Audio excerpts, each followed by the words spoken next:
Good morning, sir. This is Mr. Hernan R. Ramos, and together with Edmund Crisporo here in DMMA. I already sent the lesson 1 and lesson 2, which indicate the Norwegian language course. And sir, mag-concentrate muna tayo sa lesson 1 because it's very important to learn that lesson 1, sir. Sir, first and foremost, we would like to thank an opportunity for giving us a chance to be a part of Clubiness Maritime Agency. Ay napalaking bagay po itong binibigay niyang pagkakataon sa amin. Nagpapasalamat po ako sa mga gandong pagkakataon at minsan na po dumating ang opportunity sa buhay ng tao. So ginagrab na po namin ito. Maraming salamat po. More blessing po sa Clubiness and more blessing po sa inyong pamilya. So kung ready na po tayo, sir, kung hawak niyo na po yung binigay ko sa inyo, mag-start na po tayo, sir. Sa lesson 1, sir, mapapansin niyo po, alphabet po ang unahin natin. And then, susunod po doon, nakalagay is va, heter, du. Ibig sabihin, what is your name? Topics include, number 1, yay, heter, hi. My name is, tapos po may greetings po dyan. And then, velkommen. Ibig sabihin ng velkommen, welcome. Hvor, bor, du. In English, where do you live? Yun po ang ating itatopic sa lesson 1. Now, I may proceed now, sir, to the alphabet. There is a big difference between the alphabet of the English and the Norwegian, sir. Pero the same letter sila, sir. Pagkakaiba lang po ay yung pronunciation nila ay ibang-iba. So sa English, ang pronunciation sa English is A, B, C, D, E, F, G, H, I, J, K, L, M, N, O, P, Q, R, S, T, U, V, W, X, Y, Z. That is English. But in Norwegian, it is pronounced as this, sir. Repeat after me, sir. A is pronounced in Norwegian as A. Just like a normal tone of voice. A.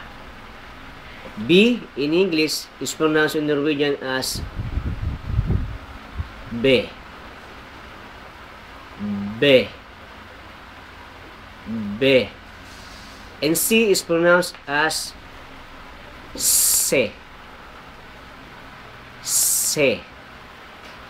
Letter D is pronounced as D. D. Letter E is pronounced as E. E. E. So, nakukuha niyo po ba, sir? So, ganun lang, sir. Repeat after me. And then, letter F is F. F. Mapapansin niyo, sir, yung aking bibig ay kinuklose ko. That is in the Norwegian form. F. In English, it is pronounced as just F. But in Norwegian, it is F. F. Next, sir, is the letter G. It is pronounced as G. G. G. So, sir, practice nyo lang po yan, sir, at makukuha niya ang 90% na intonation. We cannot perfect the intonation, sir. Kahit tayo magaling sa anumang mga lingwahe, but still, hindi na po natin kayang perfect ang intonation. But I will give you the 90% intonation sooner or later, sir. Okay, let me continue. Letter H is pronounced as ho. Ho. Ho. Next, sir, is letter I. In English, it is pronounced as I. But in Norwegian, it is pronounced as E. E. E. E. Next here is letter J. In English, it is pronounced as J. But in Norwegian, it is pronounced as Ye. Ye. Ye. Next po here is letter K. In English, it is pronounced as K. But in Norwegian, it is pronounced as Ko. Ko. Ko. Next here is letter L. Pronounced as letter L in English. In Norwegian, L. L. Mapapansin nyo, dalawang letter L.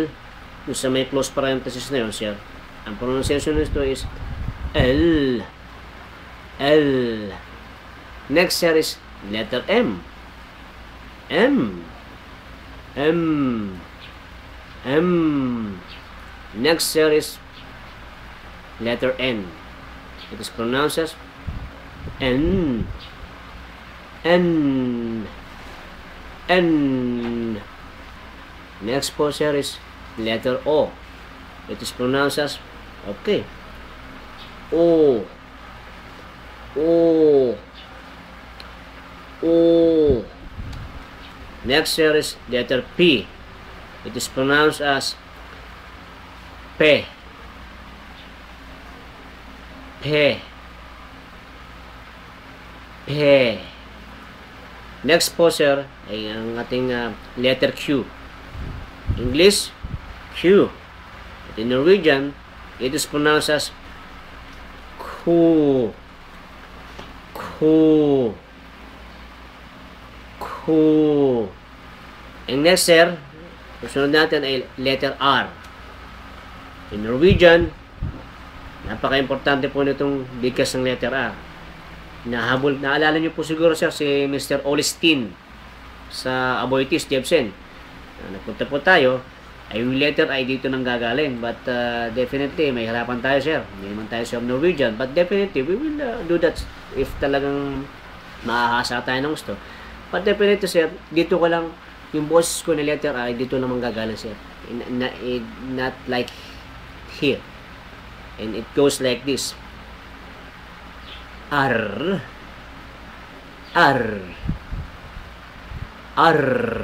Mapapansin nyo, may dalawa akong letter R doon sa parenthesis. So, ang bigas ito is R. R. R. Pero hindi ko naman sinasabi sa na ganun ng pagkakabigas pagka tayo nag-pronounce ng conversation. And you will see to it someday. Little by little, sir. Next is letter S. S is pronounced as S. S. S. Letter T is pronounced as T. T. T. Letter U is pronounced as U. Parang nag-whisper lang, sir. U. U. Okay. Letter V is in Victor is V.